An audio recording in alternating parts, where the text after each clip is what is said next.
안녕하세요. 장애인권법센터 김미연 변호사입니다. 쉽고 재미있게 알아보는 형사사법에 대해서 이야기하고 있습니다. 사건이 진행되고 있는데 왠지 느낌이 좀 안 좋게 돌아가고 있다, 이런 경험들 하실 거예요. 특히 피해자 입장에서는 여러 가지가 불안하기 때문에 좀 돌아가는 판이 좀 불안하다, 뭐 이런 분들이 있을 건데, 뭔가 망해가는 사건을 다시 살릴 수 있는 필살기가 있을까?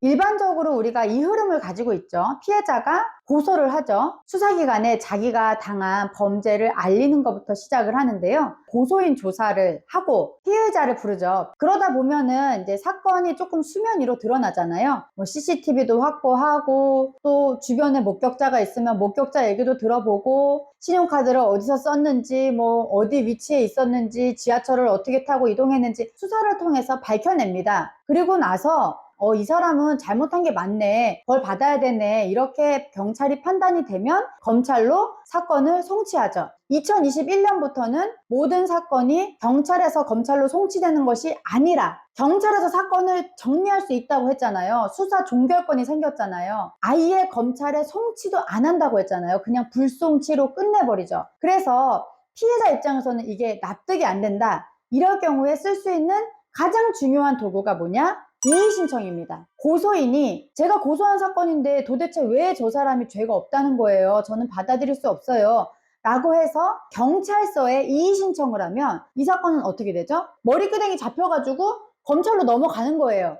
이의를 받아서 송치가 됐다라고 해서 이의 송치라고도 부르는데요. 송치가 됐다는 얘기는 뭐냐면 판단을 할 필요가 있어 보이니까 자세히 한번 보세요 라고 하고 사건이 보내지는 거예요. 그래서 피해자 입장에서는 송치가 되는 게 되게 중요하죠. 맨 처음에 이 제도를 설계했을 때는 사람들이 이렇게 얘기를 했어요. 그동안은 검찰에 바로 송치가 되는 제도가 자동으로 있었는데 이거를 없앰으로 인해서 제대로 이게 수사가 안 되고 덮어지는 사건이 있으면 어떡하냐, 이렇게 사람들이 얘기를 했어요. 검경 수사권 조정할 때. 그랬더니 그때 그 높으신 분들이 어떻게 얘기를 했냐면, 우리나라 사람들 다 똑똑해가지고 알아서 이의신청할 거라고 그렇게 얘기하면서 이걸 통과를 시켰잖아요. 그런데 첫 해에 이렇게 1년 동안 봤더니 전체 불송치했던 사건 중에 겨우 5.6%만 이의신청을 했다는 거예요. 그럼 나머지 95%에 가까운 사건들은 그냥 불송치로 끝났다, 이 말이에요. 그래서 이게 문제가 있다라고 얘기가 나오는 찰나에 한 번 더 법이 개정됐죠. 2022년 4월 달에 민주당이 이른바 검수안박이라는 제도 변화를 통해서 어떻게 바꿨죠? 그나마 있던 고발인의 이의신청권도 없애버렸잖아요. 그래서 이제는 고발인만 있는 사건, 뭐 장애인 학대 사건이라던가 아니면 뭐 환경범죄나 뭐 내부 비리 제보나 뭐 이런 거 있잖아요. 고소인이 이렇게 딱 드러나서 하기가 조금 어려운 사건들, 이런 고발인만 있는 사건은 이의신청이 안 되게 막혔기 때문에 법이 바뀌어서 경찰에서 불송치 결정을 내려버리면 대법원 확정 판결이랑 똑같이 이게 다시 뒤집을 수 있는 방법이 없잖아요. 이렇게 바뀐 것 때문에 많은 사람들이 고발인의 이의신청권 복원해야 된다, 고발인만 있는 사건도 사건이 좀 잘못됐다 싶으면 검찰에 송치할 수 있도록 바꿔줘야 된다라고 얘기하고 있지만 아직 바뀌지 않고 있습니다. 그래서 이 지금 말씀드리는 이 첫 번째 필살기는 오로지 고소인만 할 수 있는 거예요. 그러니까 여러분이 고소를 하신 사건이다 라고 하면 사건을 쭉 지켜보고 계시다가 이 사건 불송치했어? 안 되겠네? 이의신청 하시면 됩니다. 이의신청은 기한 제한이 없어요. 경찰서에 하시는 거예요. 검찰청이 하시는 거 아니고. 그러면은 이의신청서가 들어오면 그 경찰서에서 그 이의신청서랑 같이 그 사건을 검찰에 송치하는 겁니다. 그리고 두 번째 방법은요, 검찰에 직접 수사를 요청하는 방법이에요. 이게 연결되어 있는 건데요. 어쨌든 머리끄댕이 붙잡고 검찰로 만약에 끌고 왔다, 사건은. 계속 어떤 게 문제가 됐냐면 보완수사 요구를 한답시고 경찰에 보내고, 근데 경찰에서는 이미 쏟아지는 사건들이 너무 많으니까 이 보완수사 요구를 제때 못하고, 그러면 또 푹 썩고 사건이, 그러다가 담당 수사관 바뀌고, 그러다가 또 검사 또 바뀌고, 막 이러면서 사건이 엄청 지연되는 문제가 발생했다고 말씀 여러 번 드렸죠, 제가. 그런 문제 때문에 수사 준칙이 바뀌었습니다. 검경협의체라는 거를 법무부에서 운영을 했는데요. 사법경찰 간의 상호 협력과 일반적 수사 준칙에 대한 규정, 이것을 바꿔서 검찰에 송치된 사건은 보완수사 요구를 보내지 말고 검사가 웬만하면 직접 수사를 보완을 해라 라는 내용으로 바뀌었어요. 2023년 10월부터 시행이 됐습니다. 보완수사 요구가 없을 때는 어떤 게 있었냐면 검찰은 수사 지휘권이 있었어요. 간단했어요. 경찰에서 사건을 송치를 하면 다 송치가 되죠. 불송치란 개념이 없었으니까 검경 수사권 조정 전에는 송치가 다 되면 그거를 검찰이 싫든 좋든 처음부터 끝까지 한번 다 보고 자기 책임으로 그 사건을 처리를 해야 돼요. 불기소를 하건 기소를 하건. 근데 처리를 해야 되는데 지금 이게 검경 수사권 조정으로 인해서 책임자가 불분명해졌다고 했잖아요. 경찰에서는 검찰 핑계 대기 쉽고 검찰에서는 경찰 핑계 대기 쉽고 이게 사건이 막 여기 갔다가 팅팅 튕기다가 계속 늘어지고 피해자가 지쳐가고 이런 문제가 발생을 했는데 이게 너무 심각해지니까 일단은 법이 개정돼야 되는 상황이지만 이거를 법 개정까지는 시간이 너무 오래 걸리잖아요.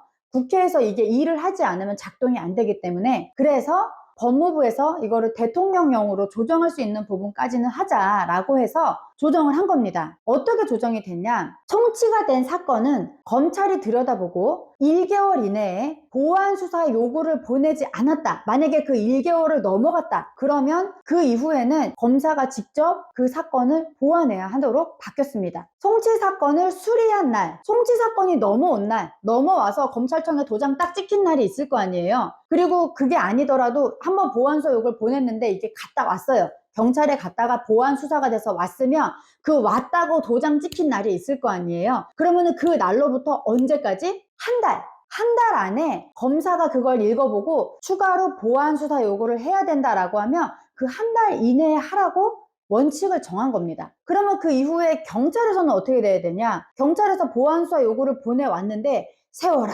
내워라 하고 이게 계속 안 돌아가면 이러다가 또 6개월 7개월 넘어가면 또 여기 검사님이 또 바뀌어요. 그러면 또 이게 사건을 흐름이 계속 끊기잖아요. 그래서 그런 문제 때문에 경찰에서는 어떻게 해야 되냐? 보완 수사 요구가 검찰에서부터 왔잖아요. 3달 안에 그 사건은 보완 수사를 해서 다시 검찰로 보내도록 바뀐 거예요. 제가 이거는 이해하시기 쉽게 17번 영상 보완 수사 요구 대체 그게 뭔데? 라는 영상에서 제가 자세히 설명을 했습니다. 자, 그러면 여러분 우리가 한 가지 희망이 생긴 거잖아요. 경찰에서 제대로 수사가 안 됐으면 검찰로 넘어갔을 때 검찰이 좀 직접 파보는 경우가 많겠구나 이런 생각을 하잖아요. 그러면 나 그거를 좀 잘 활용해 봐야겠다라고 생각이 드실 거예요. 문제는 이게 정식으로 신청을 할 수 있는 건 없어요. 우리 피해자 입장에서 검사님 이 사건 경찰한테 보내지 말고 본인이 좀 직접 해주세요 라고 요구할 수 있는 권리가 생겼다는 건 아니에요. 다만 우회해서 할 수 있는 방법이 뭐냐면 검찰에 사건이 송치가 됐잖아요. 그러면 그 검사실에 써서 낼 수 있다고 했잖아요. 검사님 저는 이 사건의 피해자 누구입니다 이러면서 이제 써서 낼 수 있는데 그때 한번 부탁을 해보시는 거예요. 검사님 이 사건이 경찰에서 수사할 때 이런저런 어려움이 있어서 바쁘시겠지만 검사님이 좀 직접 이 사건을 좀 수사해 주셨으면 좋겠습니다 라고 한번 편지를 써보는 거죠. 피해자의 변호사로 일할 경우에는 의견서로 그걸 내기도 합니다. 송치가 된 이후에는 검찰에 의견서를 내서 이 사건이 어떻게 진행됐는지 어떤 부분이 더 보완될 수 있는지 이런 것들을 쓰면서 가급적 검찰에서 직접 피해자를 불러서 조사를 해주시거나 어떤 증거나 이런 거를 조금 확보하는 것에 직접 나서주시면 좋겠습니다 라고 의견서를 드리기도 해요. 많은 분들이 검찰에 넘어갔다 그러면 뭔가 막 새로운 게 막 이렇게 생길 것 같고 뭐가 막 잘 될 것 같고 이렇게 생각을 하시는데 사실은 여러분 그렇지 않습니다. 영화나 드라마 같은 거 보면 막 검사님들이 막 양복 입고 나와가지고 막 현장 가서 뭐 사진도 찍고 막 거기 사람들한테 물어보고 이런 거 하잖아요. 현실에서 그런 일은 거의 없다고 보시면 돼요. 그거는 드라마나 영화에서만 가능한 일이에요. 왜? 한 검찰청이 있으면 그 검찰청에 관할하는 경찰서가 몇 개인지 아세요? 7, 8개, 뭐 많은 데는 더 많기도 해요. 그러면은 그 많은 경찰서에서 다 거쳐가지고 한번 이렇게 일로 모인단 말이에요, 사건이. 그 위에 단계 검찰청으로. 그러면은 안 그래도 지금 경찰서에 사건이 많아서 죽겠는데 이 사건들이 또 일로 다 모이면은 여기는 사건이 더 많겠죠. 그러면은 지금 안 그래도 캐비넷에 이만큼 사건이 쌓여 있는데 그 사건 하나 일일이 보면서 이거 궁금하다? 나 이거 가서 이거 확인해 봐야지 이러면서 나갈 수 있는 그런 그 가능성이 없어요. 대부분 검찰 수사관이 수사를 하는데요. 검경 수사권 조정 이후에 그냥 일반적인 사건들 있잖아요. 그런 사건들 넘어오는, 경찰에 거쳐서 넘어오는 사건들을 제대로 들여다볼 수 있는 수사 인력이 많이 부족해졌다고요. 실제로 수사할 수 있는 인력은 경찰이 훨씬 많아요. 검찰보다도. 검찰에 이거를 직접 수사를 하면 뭔가 아주 드라마틱한 변화가 있을 것이다 라고 생각하는 거는 오산일 수 있어요. 실제로 통계를 보면 예를 들어 4,000건에 가까운 이의 신청건이 들어왔었는데요. 그 중에 실제로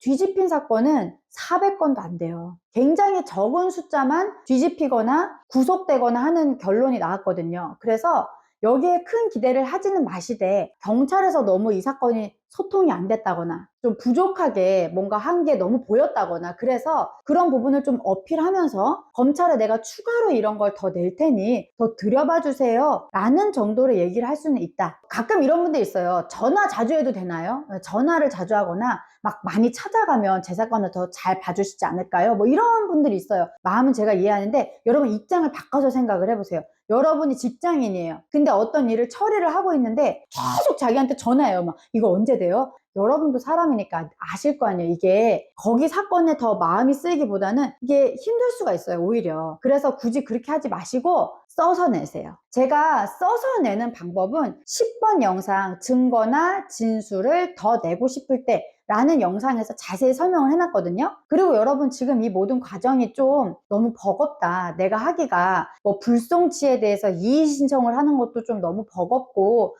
또 검사님한테 내가 막 편지를 써가지고 이거 직접 잘 봐주세요 라고 하는 것도 좀 나한테 너무 어렵다 하시는 분들은요, 피해자 국선 변호사가 있는 사건의 경우에는 피해자 국선 변호사님이랑 꼭 상의를 하세요. 그래서 그 변호사님 통해서 이게 진행이 될 수 있도록 여러분들이 또 같이 지켜봐 주시면 훨씬 사건 해결에 도움이 됩니다. 피해자의 변호사는 피해자가 할 수 있는 일을 포괄적으로 대리할 수 있는 권한이 있기 때문입니다. 사건이 망하는 것 같다고 너무 좌절하지만 마시고 지금 말씀드린 내용을 바탕으로 한 번 더 살려보는 시도를 해보시면 좋겠습니다. 이 영상이 필요한 사람에게 전달해 주세요.